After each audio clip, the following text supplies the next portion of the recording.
Bonjour à tous et bienvenue sur Crypto Signal. Aujourd'hui, on va faire une petite update technique assez rapide. Donc, on est lundi 12 septembre. Et voilà, on va aller regarder un petit peu quel est le momentum au niveau de Bitcoin et Ethereum, comme tous les jours. Donc, j'en profite pour passer en partage d'écran. J'en profite également pour dire à ceux qui le souhaitent de surtout pas hésiter à s'abonner, activer la cloche des notifications et éventuellement venir nous rejoindre sur le Discord, dont le lien est en description. Alors, Bitcoin face au dollar, on est là sur, vous le voyez, ce canal ascendant. Généralement, les canaux ascendants sont pas très bons en termes de structure. Puisque c'est plutôt une structure, on va dire, de distribution, ou en tout cas d'essoufflement. Et vous voyez ici qu'on a touché ces deux résistances-là. Alors, quelles sont ces deux résistances? La première, c'est le bas du flag qu'on avait cassé. Donc, le réintégrer ici serait vraiment une très bonne chose, au sens où on pourrait éventuellement se dire que ce flag est invalidé, hein, si on réintègre la structure. Alors, en l'occurrence, il faudrait repéter le haut, mais déjà, si on pétait le bas, ça serait une bonne chose. Et deuxième également résistance importante, c'est finalement cette espèce de ligne sur le biseau, là, vous le voyez, avec... qui nous a vraiment servi de trend jusque-là et qui a plutôt pas mal joué par le passé. Vous le voyez ici, un rejet, deux rejets, trois rejets avec celui-ci et un rejet également là. Donc c'est assez costaud ce qu'on a passé là. Donc voilà, on va voir si Bitcoin a suffisamment de momentum pour pouvoir passer ces deux résistances-là. Pour le moment, à la première touche, on s'est fait rejeter. Et là, on revient à l'attaque. On essaye de repasser éventuellement cette touche-là. Donc voilà, structure pas très jolie, mais pas mal de jolies choses quand même.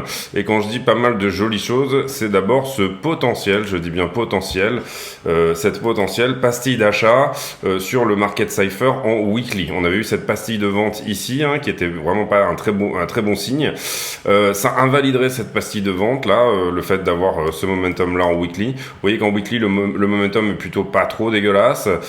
Pourtant, bon, néanmoins, on est quand même à l'approche d'une trend ici qui est baissière. Donc attention à ça. Retournement, vous le voyez ici, justement du stochastique, hein, qui revient dans la zone tout simplement qui revient dans la zone de surachat. Et en daily, si on regarde le momentum également, on a vu cette divergence haussière ici, vous le voyez sous le prix et sous le RSI qui monte et le prix qui descend. On a également un momentum qui est plutôt bon en daily puisque vous le voyez sur le MACD, les vagues s'enchaînent et on n'a pas de pâlissement notable. Et puis ici, vous le voyez sur le cipher, divergence haussière, ce point de vente ici en daily est invalidé. On attaque une trend haussière. La seule chose éventuellement qu'on pourrait dire là, c'est que la VWAP, donc la droite jaune ici, se rapproche du zéro. Donc ça irait plutôt vers un retournement. Et vous le voyez également sur le stochastique, on a le stochastique qui fléchit légèrement. Mais cependant, ça pourrait ramper en haut pendant un certain temps. Et ici, la VWAP pourrait latéraliser également pendant un certain temps. En 12 heures, on est toujours dans cette vague d'achat. Vous voyez néanmoins que, bon, pour l'instant, pas vraiment de signe que cette vague-là va se fermer. Donc en 12 heures, on n'est pas non plus bearish pour autant. Vous voyez que le stochastique rampe bien en haut. Et voilà, pas de divergence notable non plus en 12 heures. Et puis en 6 heures, on a un point d'achat qui vient de se confirmer à la dernière clôture. Donc je pense que c'était à 2 heures du matin, 8 heures du matin. Oui, on est en UT, oui c'est ça, 8h du matin. Donc du coup ça s'est confirmé à 8h. Donc voilà, pareil, on rampe en haut. Donc pour l'instant, pas de signe de retournement énorme, si ce n'est la structure qui est pas très jolie, comme je vous l'ai expliqué tout à l'heure. On a créé ici un nouveau support autour des 21. On a créé également, on avait déjà ce support autour des 27. Comme je vous l'ai expliqué tout à l'heure, rejet sur cette trend-là. En termes d'action de prix sur Ethereum, on est un petit peu bloqué entre deux zones, hein, là, sur Ethereum. C'est-à-dire entre 1720 et 1740 à peu près. Et puis on a des tentatives également de passer par-dessus. Vous voyez qu'on a pullbacké cette résistance des 1720. Est-ce que désormais on va s'extirper de ça et repartir vers le haut? C'est possible. On avait fait ici ce triangle. On n'a pas atteint la target. Mais voilà, court terme sur Ether, la structure est un peu plus jolie que sur Bitcoin, j'ai envie de dire. Tout simplement parce qu'elle est un petit peu descendante. Ici, on avait une target pour une épaule, tête-épaule, vous le voyez, autour des 2000. Est-ce que ça va jouer? La seule chose qui pourrait nous dire que ça ne joue pas serait tout simplement de perdre les 1672 ici, qui est aussi un support assez important et assez notable. Donc voilà, au niveau du momentum sur Ether, exactement la même chose, sauf que pour le coup, Ether a confirmé la semaine dernière son point de vente, son point d'achat en weekly. Vous le voyez, on a eu point de vente, point d'achat directement après derrière, et que pour le coup, lui, il a confirmé, alors que Bitcoin, le point vient de s'allumer, mais il pourrait s'éteindre d'ici la fin de la semaine. Sur Ether également, en weekly, on est sur la trend, donc si on devait avoir un rejet, ça serait maintenant. Sinon, si on la passe, c'est plutôt bull. Bien entendu, vous êtes au courant, The Merge qui va intervenir probablement dans la nuit du 15 septembre, donc à 3 jours à partir d'ici.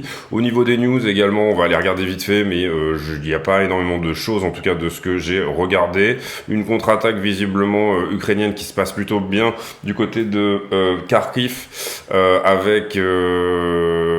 avec visiblement une percée qui a été faite par les Ukrainiens. Je ferai un sujet là-dessus pour en parler un petit peu mieux et pour expliquer ce que j'en pense en tout cas. Et puis ensuite, ici, le chef du enforcement de la SEC qui dit: nous ne pouvons pas ignorer le fait que les cryptos cassent la loi, sont outlaws, sont hors la loi, puisque selon la SEC, les cryptos mettent des contrats d'investissement sur le marché, alors que théoriquement ce sont eux qui sont compétents pour en tout cas vérifier tout ça. Donc voilà, il dit en gros, on n'est pas en train d'essayer de freiner l'innovation ou quoi que ce soit, on est simplement en train de dire que ce sont des contrats d'investissement. Ici, rien de bien méchant non plus sur MarketWatch, si ce n'est ici, donc toujours sur la SEC, donc la Security and Exchange Commission, qui apparemment installe un bureau dédié pour regarder toutes les cryptos éventuelles qui pourraient remplir des dossiers d'application tout simplement. Donc j'ai pas encore lu cet article, mais je regarderai un petit peu plus dans le détail. S'il y a quelque chose d'intéressant, j'en parlerai demain. Ensuite sur MarketWatch, on le sait, demain le CPI, je vous le répète tous les jours, date très importante. Le CPI, c'est tout simplement l'inflation aux États-Unis. Si jamais on a un chiffre year over year qui est sous les 8,5 et la médiane prévoit 8%, vous le voyez, mais il faut qu'on soit sous les 8,5, ça serait vraiment une très bonne chose. Et bien entendu, si on a un core CPI qui diminue, ça serait également une très bonne chose demain, et ça pourrait lancer un rallye haussier de soulagement à minima jusqu'aux 25, voire les 30 000. Donc attendez-vous à de la volatilité, que ce soit aujourd'hui ou demain tout simplement. Et puis rien sur MarketWatch. On va maintenant aller sur le sentiment. Le sentiment, ici le carnet d'ordre. Carnet d'ordre, on va passer.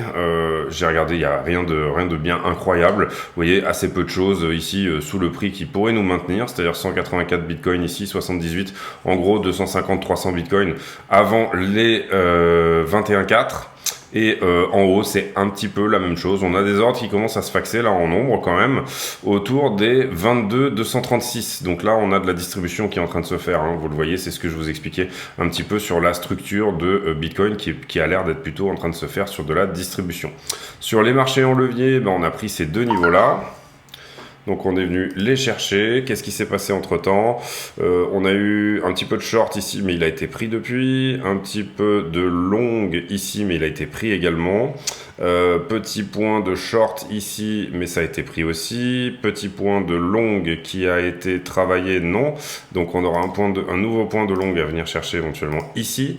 Ensuite, on a fait ce pic avec un pic de short en haut, et non, il s'est fait juste avant. Donc non, on peut pas on considère qu'il a été pris, on va dire. Ici, on continue à se baser sur du long, et malgré une baisse du nombre de contrats et une baisse du prix, vous voyez que le funding augmente, donc ça veut dire qu'on aura également un niveau de long à prendre là. Et ensuite, on se construit aussi sur du long tout le long. Donc on va considérer que ce niveau est relativement conséquent, c'est-à-dire le mettre en plus gros. Ici 21,5, donc à prendre chez les longueurs, et on a de la liquidité jusqu'à 21. Donc voilà, on va garder ça. Et puis ensuite sur Ether, on est beaucoup plus shorté, vous le voyez, ou en tout cas des longues qui prennent profit ici, peut-être juste avant The Merge. Concrètement, alors je crois que j'avais des niveaux ici, donc ça n'a pas sauvé, c'est dommage. Il faudra que je trouve je pense que je vais tout mettre sur une page dorénavant. avant, comme ça sauvera la même page. Globalement, si on devait faire les niveaux, en tout cas, eh ben on va même le faire comme ça, parce que c'est un petit peu énervant. Ethereum USDT Binance Perp. Voilà. Et je peux pas faire d'autres configurations graphiques en fait. Et là, oui, alors là, il me l'a gardé comme ça. Je vérifie juste si c'est... Oui, on a la même chose ici. Donc on va repartir de ce point-là. Qu'est-ce qu'on avait ici? On avait du long, donc on va le mettre comme ceci. Hop. Hop, du long jusque là. Ensuite, ça déleverage. Ici, on avait du short, mais il a été pris. Ici, on a du long. Un peu de short à partir de là, mais il a été pris. Ici, on s'ouvre que sur du short, mais tout ça a été pris depuis. Ici, augmentation des longueurs à ce niveau-là. Donc là, on va mettre ça en rouge. Hop. Augmentation des longueurs à ce niveau-là, mais vous voyez que le niveau a été pris depuis également. Ici, fort short. Donc sur Ethereum, on aurait éventuellement du jus pour venir prendre les 1786. Ici, deleveraging, donc c'est normal que les longues augmentent. Ici, légère augmentation des longues aussi, donc on aura un niveau à prendre ici. Et puis derrière, encore du short qui se met en place sur ce niveau-là. Donc vous voyez que la logique au niveau de... Comment dire, vous voyez que sur Bitcoin, on a accumulé du long et sur Ethereum, à contrario, on a accumulé du short. Le CVD se porte plutôt bien. On va aller voir désormais la map des liquidités sur Bitcoin. Là, on est sur Bitcoin. Et vous voyez que sur Bitcoin, on commence à avoir un petit peu de monde en dessous. Voilà, et vous voyez également comment se crée cette logique de short squeeze, la liquidité qui s'accumule au-dessus, on vient la chercher, la liquidité s'accumule encore, on vient la chercher, etc. Là, à l'instant T, on a encore de la liquidité, jusqu'au 23,5, en tout cas là, je regarde sur un horizon de 7 jours, si jamais on regarde sur un horizon un peu plus large, un mois, vous verrez qu'on a de la liquidité également à 25. Donc sur Bitcoin, il y en a en dessous et il y en a au-dessus. On a globalement les deux. Sur les positions fraîches sur BTC, on va refaire un run sur les deux parce que je l'ai fait ce matin pour le Discord, mais autant avoir quelque chose de clean et de récent. Sur les liquidités, donc on va aller voir le 7 jours en attendant. Tac. On va attendre un petit peu. Globalement, voilà, il y a du monde au-dessus, il y a du monde au-dessous. Ce qu'on veut voir maintenant, c'est éventuellement où va se diriger le prix. Pour voir où va se diriger le prix, tout simplement, on pourrait ici aller voir les perps et regarder le CVD au spot qui, pour le moment, vous le voyez, est relativement latéral. J'ai le web qui a un peu de mal aujourd'hui. Non, pour le moment, il est plutôt à l'augmentation, le CVD au spot. Donc ça, c'est plutôt une bonne chose pour Bitcoin, si jamais on ne marque pas ici, bien entendu, une inflexion. Ensuite, ici, si ça veut bien rafraîchir à un moment donné, ça serait pas mal. Celui-ci n'est pas encore arrivé, mais on va faire avec celui-là. Donc en gros, ici, la liquidité sur Bitcoin, vous voyez qu'on a du monde jusqu'au 19, quasiment. Si ces positions-là n'ont pas été fermées, ça c'était sur les 5 derniers jours. Donc on cumule, vous le voyez, des longueurs au-dessus, plus de longueurs que de shorteurs. Et globalement, si vraiment on doit partir sur ce qui est vraiment frais, les 20 700. 20 700 support important, donc ça pourrait être cohérent. Et ici, par contre, sur Ether, c'est un petit peu la même chose. On a quand même plus de longueur sur les 5 derniers jours, avec éventuellement une zone de densité, vous le voyez ici, qui pourrait aller quasi jusqu'à 1542. On va dire, si on prend un petit peu une médiane, autour des 1653, un petit retracement éventuellement pour venir prendre cette liquidité-là. On ne viendra prendre cette liquidité-là que si le CVD au spot se retourne. Donc votre signal, c'est un retournement ici du CVD sur Coinalyze. Ensuite, qu'est-ce qu'on a liquidé hier? Vous savez que moi j'aime bien regarder ça. On a liquidé 181 millions et on a le plus liquidé cette fois-ci sur Bitcoin que sur Ether.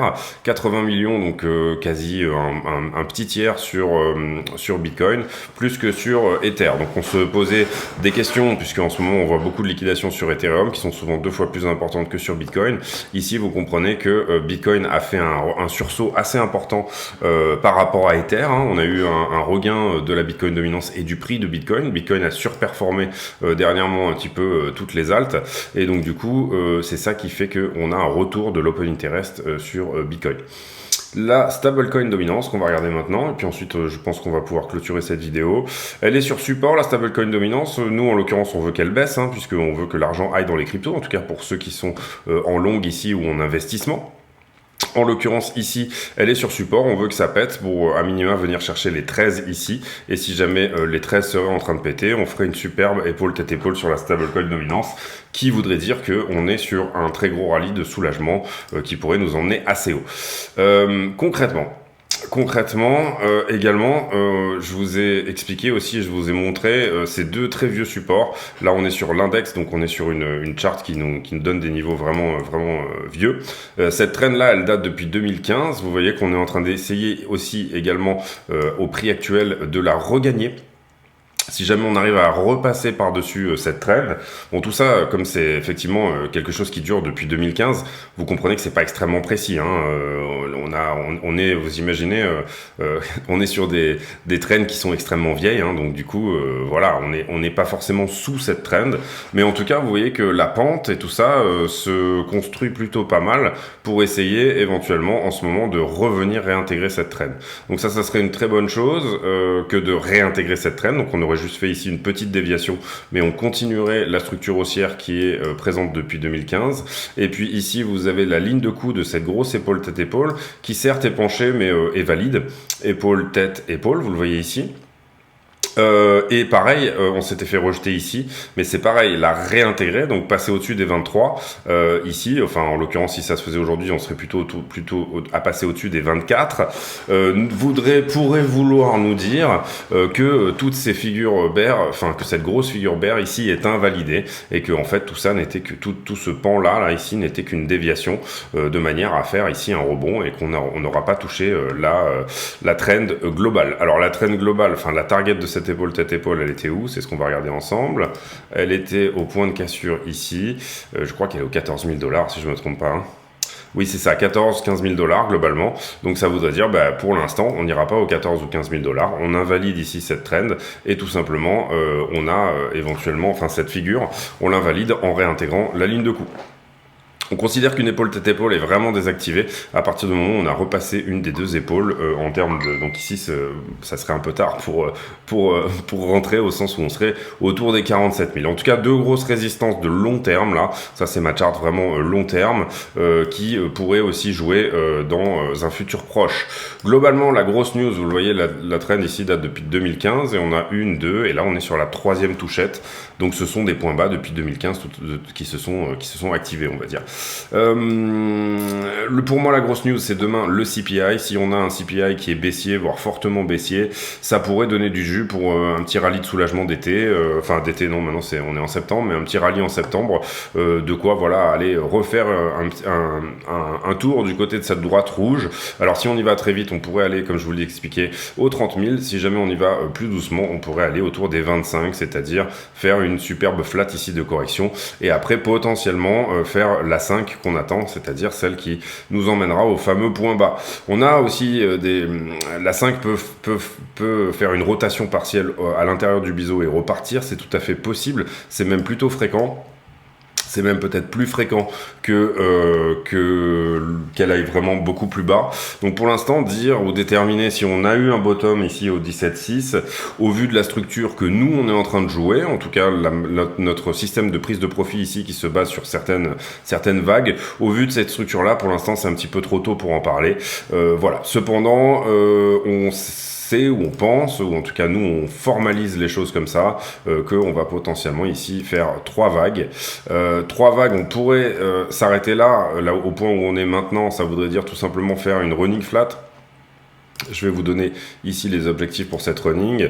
Les objectifs pour cette running, ils seraient au 0,618 principalement, donc ça nous mettrait aux 23 000 $. Ça nous donnerait par exemple un rejet pile poil par ici, vous le voyez, ce qui serait plutôt propre. Deux résistances ici qui s'accumulent, le 0,618 d'une running flat, on retourne au 23 et on se fait rejeter, c'est une possibilité. Là, je m'attends à un retracement en tout cas parce que ça monte pas en ligne droite, donc potentiellement faire un petit retracement pour atteindre ce point-là. Mais cependant, moi je reste dans ce scénario que on va potentiellement ici revenir jouer avec les 25 000 $. En tout cas, c'est mon scénario privilégié pour le moment. Mais on a 3 grosses résistances à passer. Vous le voyez, double résistance ici, donc le prix a tendance d'abord à être attiré puis rejeté par ces points-là. Soit on reprend du jus et on repart et on pète celle-ci, qui est quand même très pentue. Et éventuellement, par exemple, on se fait rabattre par celle-ci, ce qui donnerait le fameux scénario d'une running flat. Soit on fait une flat régulière, ce qui est exactement cette idée de range, c'est-à-dire on revient prendre la liquidité au-dessus des 25, et puis ensuite on déboîte sur fond de news du CPI qui est baissier, ce qui pour l'instant est aussi notre analyse, encore que c'est pas tout à fait sûr, bien entendu. C'est très difficile d'anticiper ici l'inflation.